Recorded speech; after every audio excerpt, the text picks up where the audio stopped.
오늘 이 거룩한 주일에 주예전에 나오신 여러분들 위해 하나님의 크신 은혜와 복이 마시기를 주님의 이름으로 축원합니다.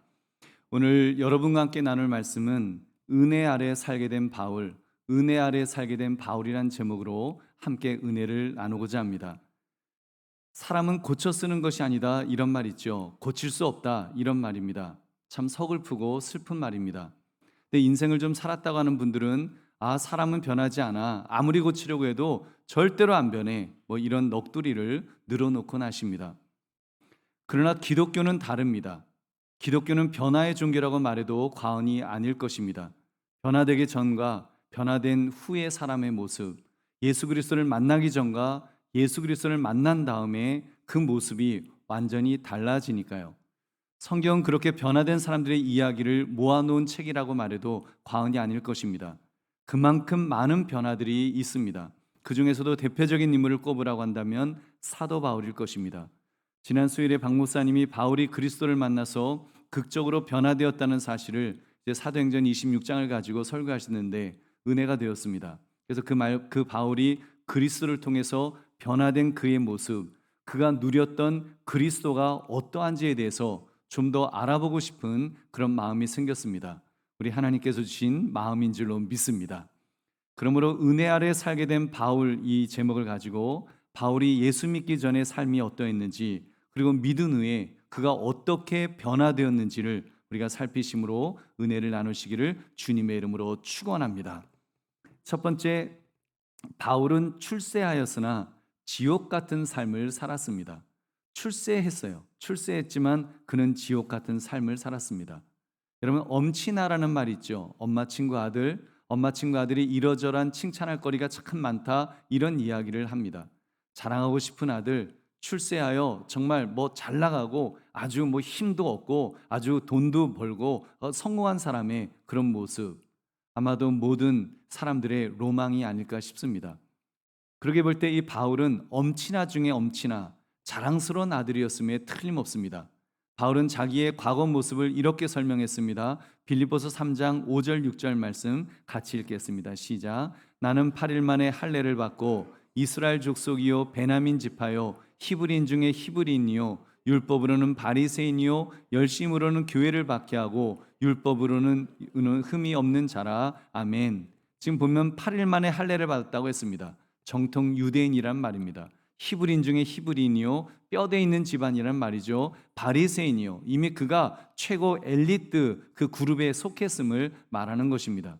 그래서 예수 믿는 사람들의 이야기를 듣고는 그들을 죽이겠다고 이제 나섰던 것입니다. 사도행전 9장 1절 2절도 우리 함께 읽겠습니다. 시작. 사울이 주의 제자들에 대하여 여전히 위협과 살기가 등등하여 대제사장에게 가서 담에색 여러 회당에 가져갈 공문을 청하니 이는 만일 그도를 따르는 사람을 만나면 남녀를 막론하고 결박하여 예루살렘으로 잡아오려 함이라. 아멘.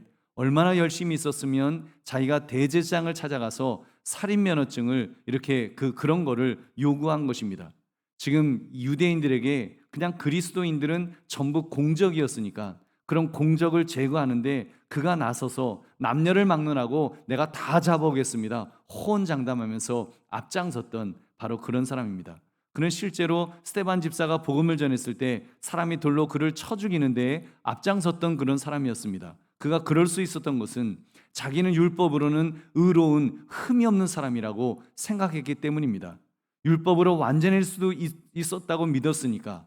여러분, 얼마나 그 아주 자기 스스로 생각할 때 그 어떤 그 자부심, 거의 뭐 교만한 마음이 아주 자부심으로 똘똘 뭉쳐진, 얼마나 당당하게, 얼마나 그 정말 그 의연하게 그런 모습으로 있었을까요? 요즘으로 말하면 아주 잘 나가는 그 검찰의 그런 검사 뭐 이런 역할을 지금 하고 있는 것입니다. 그러니까 이런 아들을 만약에 둔다면 얼마나 자랑스러울까요? 우리 아들 정말 잘 나가요. 우리 아들이 정말 최고예요. 그러면서 자랑이 늘어질 것입니다. 근데 여러분, 부모는 바울에 대해서 자랑이 늘어졌을지 모르지만 정작 바울 자신의 마음 상태는 어떠했을까요? 지금 잘 나가는데, 칭찬 듣는데, 여러분 자신의 마음, 지금 돌로 사람을 쳐 죽이는데 앞장서는 마음이 평안할 리가 없습니다. 오히려 돌에 맞아 죽었던 스데반 집사의 모습은 잠자는 것처럼 평안하게 죽었다고 했는데, 여러분, 돌로 쳐 죽이는 지금 이 사도 바울, 이 바울은 지금 사울이죠. 이 사람은 아마 마귀의 얼굴을 해서 씩씩거리면서 얼굴이 시뻘개져 갖고 그렇게 지옥에 사는 그런 표정으로 살고 있었을 것입니다. 왜 바울이 이렇게 되었을까요? 세상적으로 지금 잘 나가고 있음에 틀림없는데 왜 그의 상태가 이렇게 지옥 같은 삶을 살아야 했던 것이겠습니까? 그 원인은 한 가지입니다. 그는 율법 아래에 있었기 때문입니다. 그는 율법 아래에 있었습니다. 유대인들은 모두 율법 아래에 있었죠. 율법이 무엇입니까? 모세를 통해서 하나님께서 주신 계명입니다. 법조항 반드시 지켜야 된다 하는 그런 법인 것입니다. 그래서 율법의 제일 큰 목적은 죄를 깨닫게 하는 것입니다. 율법이 없을 때는 법이 없으니까 죄를 죄로 깨달을 수가 없었을 테니까요. 왜요? 기준이 없으니까. 기준이 없으면 이게 죄인지 죄가 아닌지 분별을 못하죠. 율법이 주어짐으로써 이제 죄를 죄로 깨닫게 되었습니다. 로마서 3장 20절, 그러므로 율법의 행위로 그의 앞에 의롭다 하심을 얻을 육체가 없나니 율법으로는 죄를 깨달음이니라. 아멘. 율법의 제일 되는 기능이 뭐라고요? 죄를 깨닫게 하는 것이다. 죄를 깨닫게 한다고 했습니다. 그래서 죄가 죄로 드러나도록 하는 것입니다. 죄로 심히 죄되게 하려 함이라고 로마서 7장 13절 후반부에 말씀합니다. 이는 계명으로 말미암아 죄로 심히 죄되게 하려 함이라. 아멘. 여러분, 그렇게 율법이 들어옴으로써 죄가 죄로 드러나게 되니까 범죄를 더하게 됩니다. 점점 더 많은 사람이 범죄하였다는 사람이 멀쩡한 줄 알았더니 죄를 안 지은 줄 알았더니 다 죄인이어서 저 사람도 죄인, 저 사람도 범죄자, 저 사람도 범죄자, 다 죄가 드러나도록 만든다는 것입니다. 율법은 행악자를 다스리기 위해 주어졌다고 했습니다. 디모데전서 1장 9절 함께 읽겠습니다. 시작. 알 것은 이것이니 율법은 옳은 사람을 위하여 세운 것이 아니요 오직 불법한 자와 복종하지 아니하는 자와 경건하지 아니한 자와 죄인과 거룩하지 아니한 자와 망령된 자와 아버지를 죽이는 자와 어머니를 죽이는 자와 살인하는 자며. 여러분 보십시오. 죄가 그 법이 그렇지 않습니까? 누가 부모를 죽였다면 무슨 법 생기고, 또 누가 음주운전으로 누구를 죽였다 그러면은 그 다음에 또 무슨 법 생기고, 계속 행악자를 위해서. 여러분, 법은 착한 사람을 위해서 만들어지지 않죠. 행악자를 위해서, 악한 자들을 위해서, 그들을 다스리기 위해서 그렇게 법이 주어진다는 것입니다. 그러니까 결국 율법의 눈으로 사람을 보면 어떻게 되겠습니까? 모두 범죄자로 보이는 거예요. 다 범죄자. 은혜는 없고 아주 서슬시퍼런 법만 남게 되는 것입니다. 보통 사람들이 가까이 싫어하는 직업군이 있다라고 하죠. 군인 중에는 헌병, 경찰 중에는 형사, 법조인 중에는 검사. 이런 사람들은 법을 들이대며 이렇게 어떤 죄가 있는가만 파헤치려고 하니까 그런 사람과 누가 이렇게 가까이 하고 싶어 하겠습니까? 물론 요즘은 그런 직업을 가진 분들도 굉장히 성품이 좋은 분들도 많습니다. 제가 특정 직업을 비하하려고 하는 말은 아니니까 오해하지 마십시오. 다만 율법의 눈으로, 바로 이 법의 눈으로 세상을 볼 때 거기에 무슨 평안이 있겠냐는 것입니다. 바울이 율법 아래 있을 때 예수 믿는 사람을 돌로 쳐 죽이는 일에 앞장서는 그런 참소자가 되었던 것입니다. 그러니 출세하였지만 지옥 같은 삶을 살았음에 틀림없습니다. 얼마나 불쌍한 인생을 살았던 것인지요. 여러분, 그러므로 세상에서 아무리 화려해도 여러분 지옥 같은 삶이 있다는 것을 깨달아서 부러워하지 마시기를 주의 이름으로 축원합니다. 두 번째, 예수 믿는 사람 중에도 율법 아래 바울과 비슷하게 그렇게 힘들게 사는 분들이 간혹 계십니다. 예수 믿는 사람은 기본적으로 예수님 만나기 전 바울과는 확연히 다른 사람입니다. 아니, 다른 사람이어야 합니다. 왜냐하면 이제는 율법의 참소가 아니라 그리스도의 은혜로 사는 그런 사람이기 때문입니다. 로마서 6장 14절, 죄가 너희를 주장하지 못하리니 이는 너희가 법 아래에 있지 아니하고 은혜 아래에 있음이라. 아멘. 이제는 법 아래, 율법 아래 있지 않고 이제는 은혜 아래에 있다라고 성경은 분명히 선언합니다. 그럼 자유함을 우리가 누려야 하지 않겠습니까? 우리는 이젠 자유하구나. 자유함을 막 누려야죠. 여러분, 예수 믿는 우리들 중에 예수님을 믿기는 믿는데 좀 어정쩡하게 믿는 분들이 있습니다. 성경은 생명의 성령의 법이 죄와 사망의 법에서 해방하였노라고 말씀하는데도요. 로마서 8장 2절 함께 읽겠습니다. 시작. 이는 그리스도 예수 안에 있는 생명의 성령의 법이 죄와 사망의 법에서 너를 해방하였음이라. 아멘. 여러분, 자, 이 구절 끄지 마시고 다시 한번 이렇게 펴주십시오. 잘 보십시오. 저 본문을 보시면 저 본문에서 가장 중요한 포인트가 어디에 있습니까? 당연히 해방이죠. 해방되었느니라. 해방하였습니다. 그리스도의 법이 우리를 해방시켰다고 지금 여기에 강조점이 있는 것입니다. 근데 여러분, 어설프게 믿는 사람은 저기서 포인트를 또다시 법에 둡니다. 저기 법이 있죠. 이제는 율법이 아니라 생명의 성령의 법을 지키며 살아야 되겠구나. 이제는 율법은 아니지만 이제는 생명의 성령의 법을 지키며 살아야 되나 보다. 이렇게 왜곡되게 은혜를 받을 수 있다라는 것입니다. 저는 이런 분을 가르쳐서 이렇게 부르고 싶습니다. 기독교인이지만 아직 율법 아래에서 사는 분이다. 이제 끄셔도 됩니다. 바울은 예수님을 만나기 전이라도 완전 불신자라고는 말할 수 없습니다. 그는 이방인이 아니었으니까요. 그는 분명히 이스라엘 족속 베냐민 지파 난지 8일 만에 할례를 받은 약속의 백성이었습니다. 아브라함의 후손이었습니다. 그렇다면 바울은 하나님의 은혜의 범주 아래에 있었음에 틀림없습니다. 그런 점에서 그에게 하나님이 주신 율법이 이제 주어졌죠. 근데 그 율법이 자기 의가 되어버려서, 지금 그 율법을 자기 의가 되어버려서 자기 힘으로 의를 얻으려고 할 때, 자기 능력으로 의를 얻으려고 할 때 저주가 되어버렸던 것입니다. 지옥 같은 삶을, 지금 하나님의 은혜 안에 살아야 될 사람이 지금 지옥 같은 삶을 살게 되었던 것입니다. 우리 보배로운 성도들이요, 오늘날 예수 믿는다고 하면서 아직 율법 아래에 사는 사람들이 있습니다. 사실 이런 분들이 믿음이 없는 것이 아닙니다. 열심이 없는 것도 아닙니다. 여러분, 바울을 보면 알 수 있지 않습니까? 그는 열심히 특심하여 막 율법을 지키기 위해서 예수 믿는 사람들을 잡아 죽이는 일에 그 앞장섰던 바로 그런 남다른 열심이 있었던 것을 우리가 볼 수 있습니다. 여러분, 그렇게 정말 믿음은 있지만 그 법을, 그리스도의 생명의 법을 율법으로, 법으로 착각할 때, 여러분, 그리스도의 법을 법으로 착각할 때 여러분, 참 비극이 벌어지는 것입니다.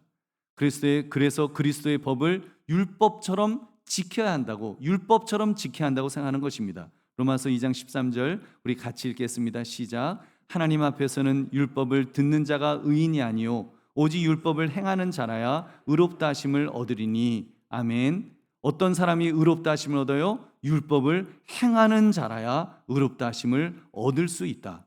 여러분, 문제는 율법을 행하여 의롭다 하심을 얻을 수 있는데, 여러분, 야고보서 2장 10절을 한번 보십시오. 우리 같이 읽겠습니다. 시작. 누구든지 온 율법을 지키다가 아멘. 율법을 지켜야지 의롭다함을 얻는데, 율법을 지키다가 하나를 범하면 모두 범한 자가 된다는 것입니다. 여러분, 그렇죠. 법이라는 것이, 법이 100개를 지키든 1000개를 지키든 10,000개를 지키든 10만 개, 100만 개를 지켜도, 내가 100만 개의 법을 다 지켜도 그중 하나를 범하면 어떻게 됩니까? 범법자 되는 겁니다. 그 하나 범한 것 때문에 이제 법의 심판을 받아야 되는 것입니다. 그러니 그 기준으로 사는 사람 앞에서 여러분, 뼈를 추릴 수 있는 사람이 누가 있겠습니까? 여러분, 우리 주 예수 그리스도 한 분밖에 안 계신 줄 믿으시기 바랍니다. 예수님은 죄가 없으시니까요. 이런 점에서 그리스도의 법은 율법이 아닙니다. 우리에게 그리스도의 법을 율법으로 주신 것이 아닙니다. 그리스도의 법은 약속입니다. 약속으로 주셨어요.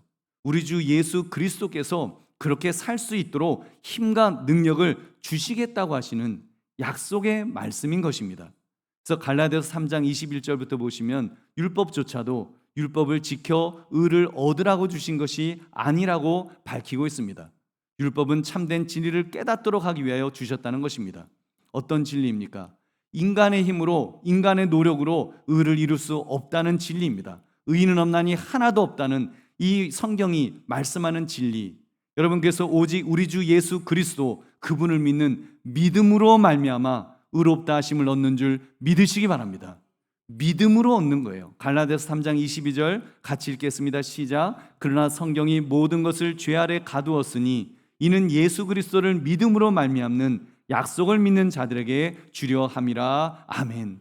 이는 믿는 사람들에게 예수 그리스도를 믿는 믿음에 근거한 그 믿음의 근거에서 약속을 주려 함이라고. 그래서 성경이 모든 것을 죄 아래 가두었다 그랬어요. 율법이 다 죄악에 가두었습니다. 가두어 두었는데 예수 그리스도를 믿음으로 말미암는 약속을 믿는 자들에게는 여러분 자유함을 주시는 줄 믿으시기 바랍니다.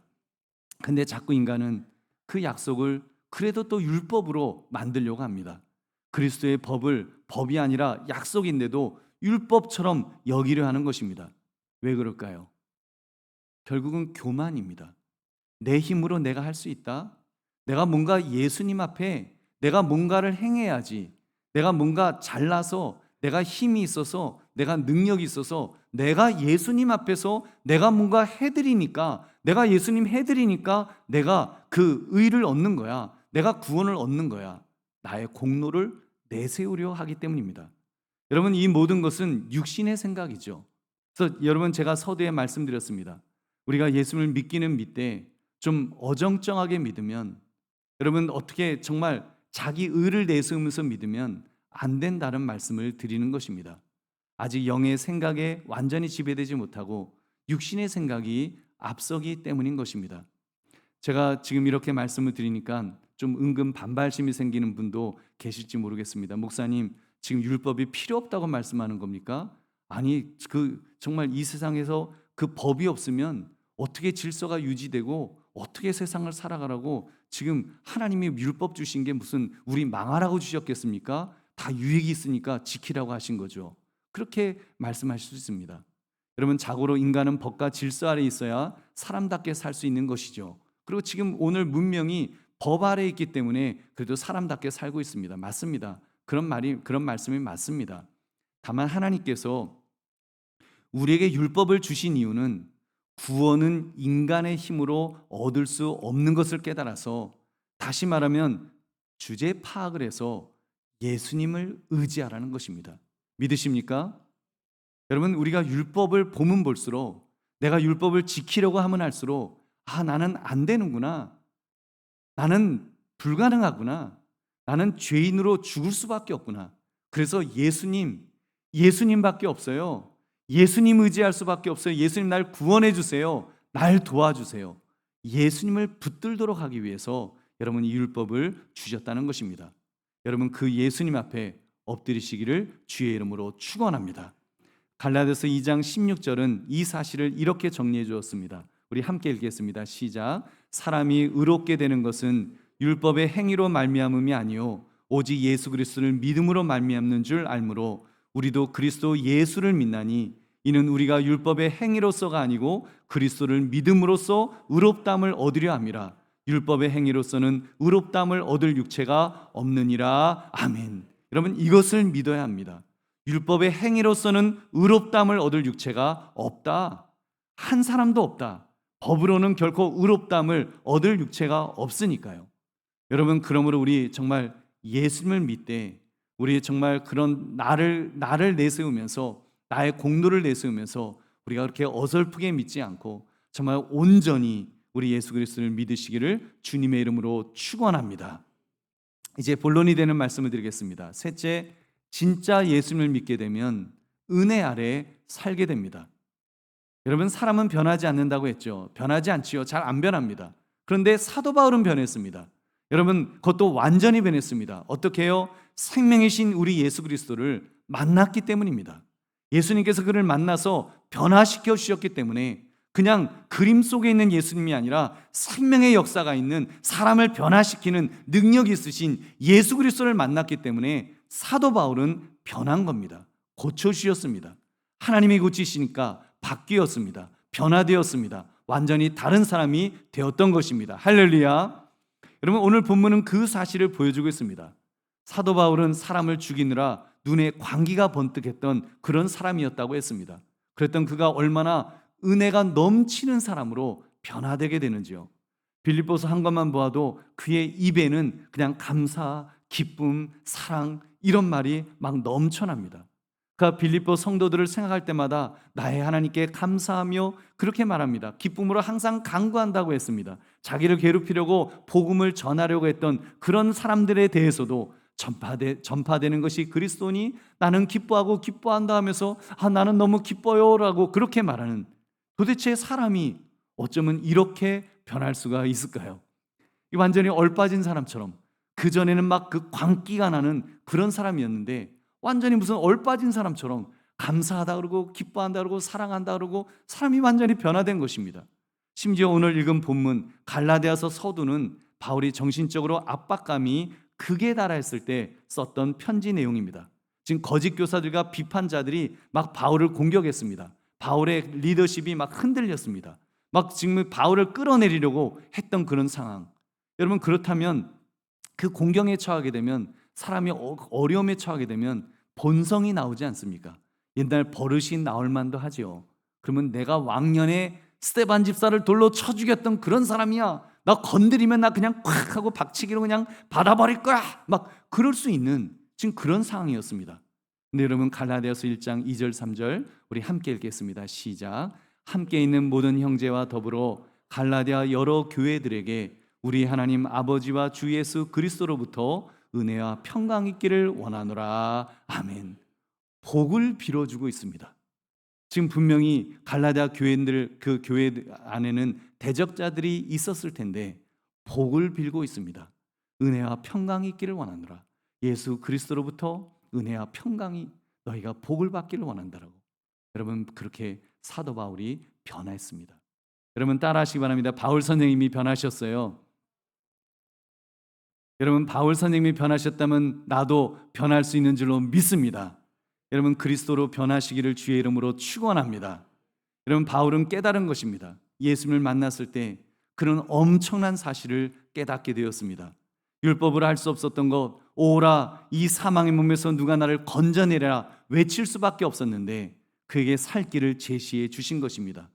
로마서 8장 3절 4절을 우리 함께 읽겠습니다. 시작. 율법이 육신으로 말미암아 연약하여 할 수 없는 그것을 하나님은 하시나니 곧 죄로 말미암아 자기 아들을 죄 있는 육신의 모양으로 보내어 육신의 죄를 정하사 육신을 따르지 않고 그 영을 따라 행하는 우리에게 율법의 요구가 이루어지게 하려 하심이니라. 아멘. 여러분, 이 구절을 계속 띄워주십시오. 잘 보십시오. 율법은 육신이 약하여 우리 인간이, 우리들이 약하여서 할 수 없다고 했습니다. 근데 하나님은 아들을 그 죄 있는 육신의 모양으로 그렇게 보내셔서 세상의 죄를 없이 하셨다고 했습니다. 예수님이 십자가에 못 박혀 죽으심으로 모든 죄를 다 용서하셨죠. 이렇게 해서 우리가 육신을 따르지 않고 성령을 따라 살면, 영으로 살면 율법의 요구를 모두 이루신다는 것입니다. 주님을 바라보고 주님을 의지하면, 주님 붙들면 의롭다 여겨 주신다는 것입니다. 할렐루야. 그렇게 우리를 예수님을 믿는 믿음으로 의롭다 여김을 주셨습니다. 여러분, 다시 정리하겠습니다. 인간은 율법의 요구를 다 들어줄 수 없습니다. 왜냐하면 죄인이니까요. 그런데 예수님은 율법의 요구를 다 들어주셨습니다. 죄가 없으신 분이시니까요. 그래서 우리가 그 예수님을 의지하여 믿음으로 살면 의롭다 여겨주십니다. 할렐루야. 의롭다 여겨주시는 거예요. 나의 의가 아닙니다. 인간의 의가 아니라 예수 그리스도의 의, 하나님의 의인 것입니다. 그러니까 은혜입니다. 그러니까 값없이 은혜를 우리가 받았노라고 말할 수 있는 것입니다. 심지어 무시무시한 법도 우리 예수님은 사실은 약속으로 주셨다는 사실을 여러분 알고 계시는지요? 예수님 우리에게 무시무시한 명령하신 거 여러분 아십니까? 아주 무시무시한 명령하셨어요. 예수님 말씀 마태복음 5장 28절부터 30절 우리 함께 읽겠습니다. 시작. 나는 너에게 이르노니 음욕을 품고 여자를 보는 자마다 마음에 이미 간음하였느니라. 만일 내 오른 눈이 너로 실족하게 하거든 빼어내버리라. 내 백체 중 하나가 없어지고 온몸이 지옥에 던져지지 않는 것이 유익하며 또한 만일 내 오른손이 너로 실족하게 하거든 찍어내버리라. 내 백체 중 하나가 없어지고 온몸이 지옥에 던져지지 않는 것이 유익하니라. 아멘. 이것은 예수님이 말씀하신 명령입니다. 예수님 말씀이에요. 명령이잖아요. 아마 지금 이 명령대로 우리가 순종한다면 저는 아마 지금 팔 다 잘리고 다리 다 잘리고 지금 뭐 다 지금 성한 곳이 하나도 없겠죠. 서 있을 수조차도 없겠죠. 여러분 이것이 그렇게 볼 때 여러분 이 말씀이 예수님이 지금 명령으로서 너희 반드시 이거 지켜라, 안 지키면 너희 다 지옥 간다, 이런 말씀일까요? 아니면 약속의 말씀일까요? 여러분 초대교회 때는 이 말씀을 법으로 이해했습니다. 그래서 법으로 이해한 사람들이 자기가 어겼다고 눈을 뽑기도 하고 팔을 자르기도 하고, 오리긴이라는 유명한 성직자는 자신의 남성을 절단하기까지 했습니다. 그다음 예수님께서 정말 그렇게 율법보다 더 무시무시한 법을 우리에게 던져주신 것일까요? 여러분 아닙니다. 이 말씀은 그만큼 우리가 행위를 넘어서, 우리가 그냥 겉으로 드러나는 것을 넘어서 마음으로 짓는 죄까지 경계하라는 말씀으로 우리가 받아들여야 될 것입니다. 그리고 여기에는 영적 비밀이 하나 더 있습니다. 예수님께서 주시는 말씀은 모두 약속이라고 했습니다. 예수님께서 이 말씀을 하시면서 너희가 실패하면 그냥 다 잘라버려라, 이런 의도로 주신 것이 아니겠죠. 우리를 위해서 십자가에서 목숨까지 주신 예수님이 우리를 사랑하시는 분인데 이런 잔인한 명령을 주실 수가 있겠습니까? 여러분 예수님께서는 마태복음 5장에서 이 말씀뿐만이 아니에요. 이혼에 대해서, 맹세에 대해서, 원수 갚는 것에 대해서, 오른밤 때리면 어떻게 하라고 했어요? 왼밤 돌려대라. 여러분 예수님께서 속옷을 달라고 하면 어떻게 하라고요? 겉옷까지 다 줘라. 예수님 이 모든 말씀들, 이 말씀들 마지막에 이렇게 못을 박으셨습니다. 그 말씀을 쭉 지금 이 마태복음 5장에서 쭉 말씀을 다 하신 다음에 예수님이 더 기가 막힌 말씀하셨습니다. 마태복음 5장 48절 우리 함께 읽겠습니다. 시작. 그러므로 하늘에 계신 너희 아버지의 온전하심과 같이 너희도 온전하라. 아멘 하셨어요. 지금 여러분 하나님 아버지가 완전하신 것 같이, 하나님 아버지가 완전하심 같이 너희도 완전하라. 이 명령이잖아요. 여러분 우리가 이 명령 앞에 아멘 할 수 있겠어요? 여러분 하나님이 완전하신 것처럼 나도 완전할 수 있어요? 여러분 이게 우리 이 말씀 보면요, 아멘이 아니라 으악 해야 됩니다. 이 말씀대로 살아야 되잖아요. 망했다, 이제 손 자르러 가고 팔 자르러 가고 이제 뭐 우리 다 죽었다. 여러분 이럴 수밖에 없잖아요. 우리가 어떻게 하나님이 완전하시다고 우리도 완전해질 수가 있겠습니까?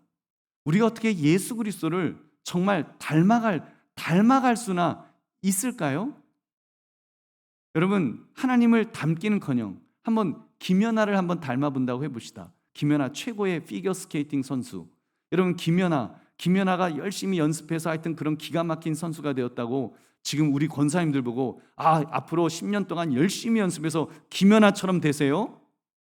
그러면 이게 지금 저주입니까? 이거 김연아처럼 안 되면 팔 잘라야 돼요? 다리 잘라야 돼요? 그러면 이게 뭔 소리입니까? 여러분 저는 죽었다 깨어나도 김연아처럼 안 될 거예요. 전 세계 사람들 다 못했어요. 아사다 마온가 그 천재적인 피겨 스케이터도 그거 못했어요. 김연아처럼 못했어요. 그래서 맨날 그 금메달 못 땄잖아요. 여러분 그거는 김연아만 할 수 있는 거죠.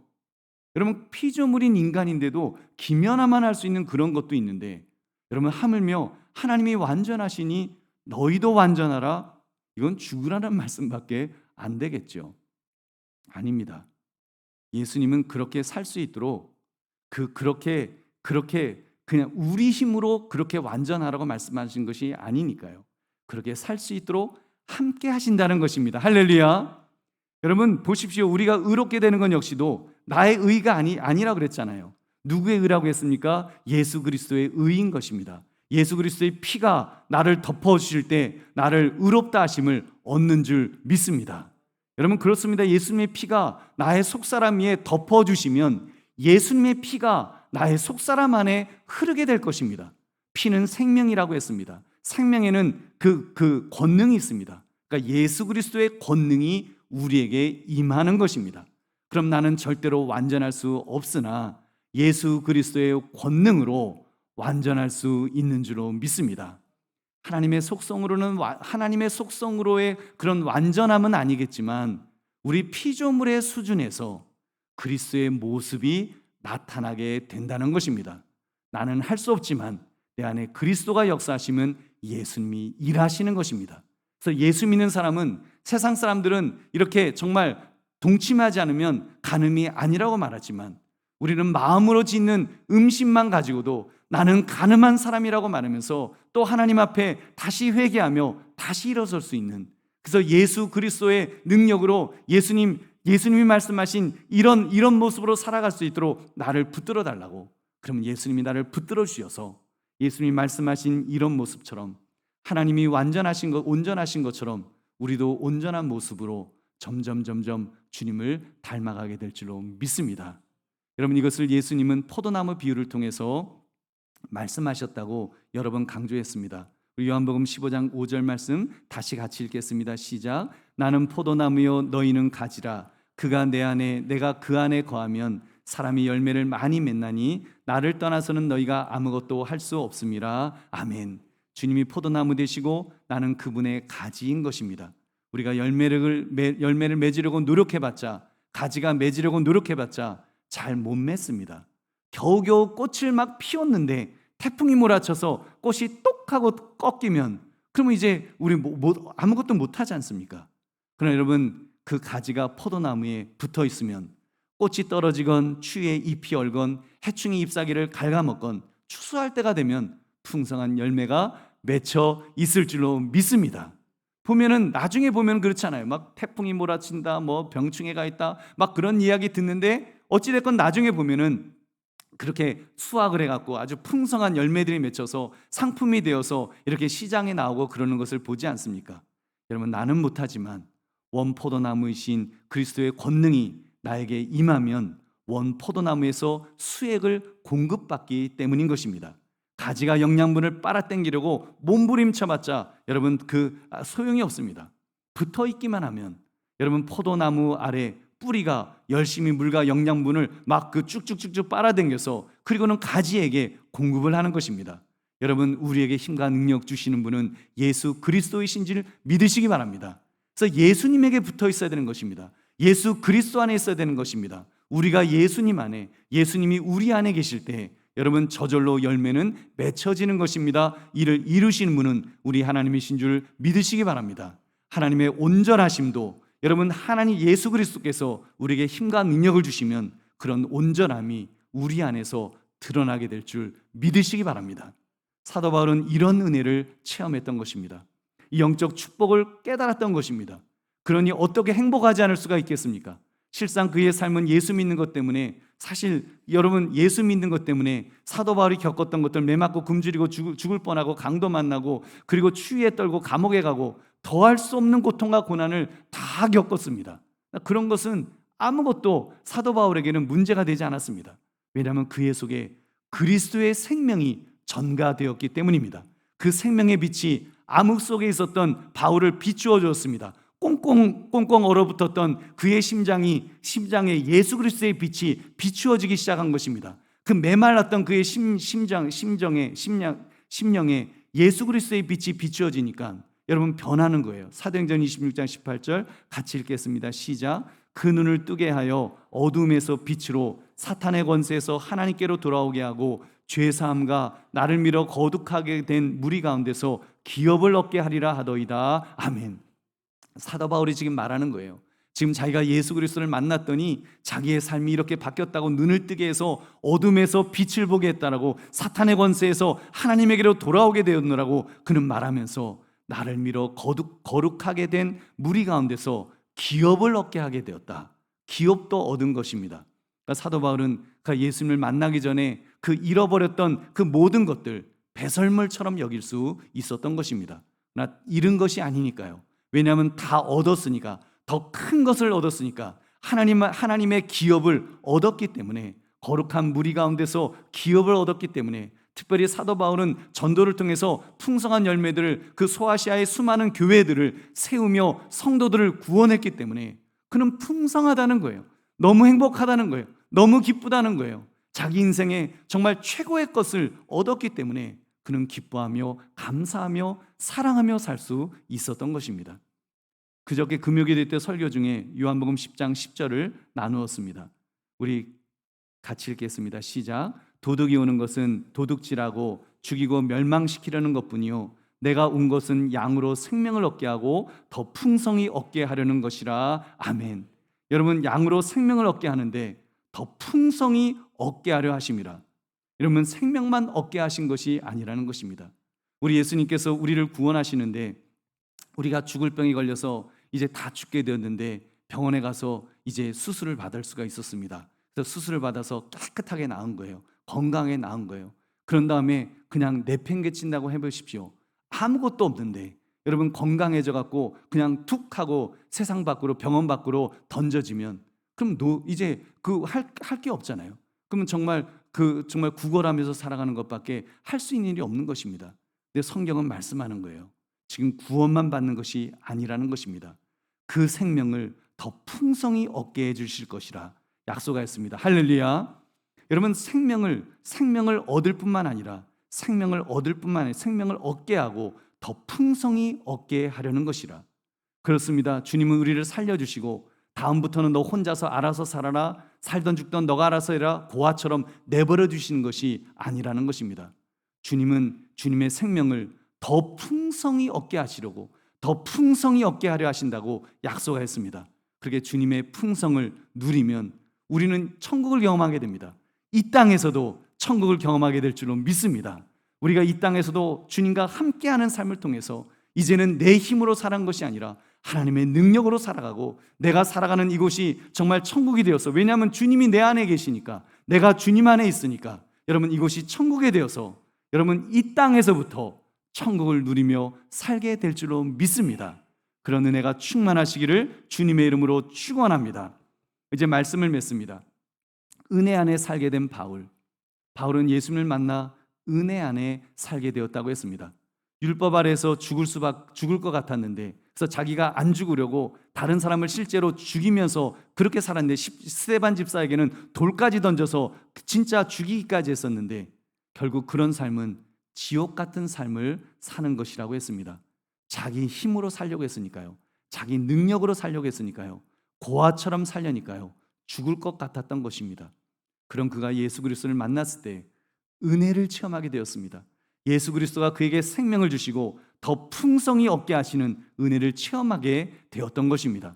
그래서 그의 삶은 변화되었습니다. 지옥 같은 삶에서 천국 같은 삶으로 변화되었습니다. 정죄하는 삶에서 축복하는 삶이 되었습니다. 죽이는 삶에서 살리는 삶이 되었습니다. 저주의 삶에서 축복의 삶이 되었습니다. 불평의 삶에서 불만의 삶에서 이제는 감사의 삶이 되었습니다. 고통의 삶에서 기쁨의 삶이 되고 절망의 삶에서 소망의 삶이 된 줄로 믿습니다. 여러분, 우리도 은혜 아래 살면, 우리도 예수 그리스도 은혜 아래 살면 우리도 바울처럼 이렇게 살게 될 것입니다. 이렇게 사는 것입니다. 그러므로 우리 예수 그리스도를 만나서 은혜 아래 살게 된 것처럼, 이 바울처럼 우리도 예수님을 만나 진짜 은혜, 값없는 은혜, 풍성한 은혜, 그 풍성한 은혜를 더 풍성케 하시는 그 은혜를 체험하며 살아가시는 저와 여러분 되시기를 주님의 이름으로 축원합니다. 우리 함께 기도하겠습니다. 오늘 말씀 생각하시면서 하나님, 은혜 안에 살게 된 바울처럼 하나님, 나도 은혜 아래서 그런 풍성함을 누리며 살게 해달라고 우리 주여 한번 외치고 기도하겠습니다. 주여!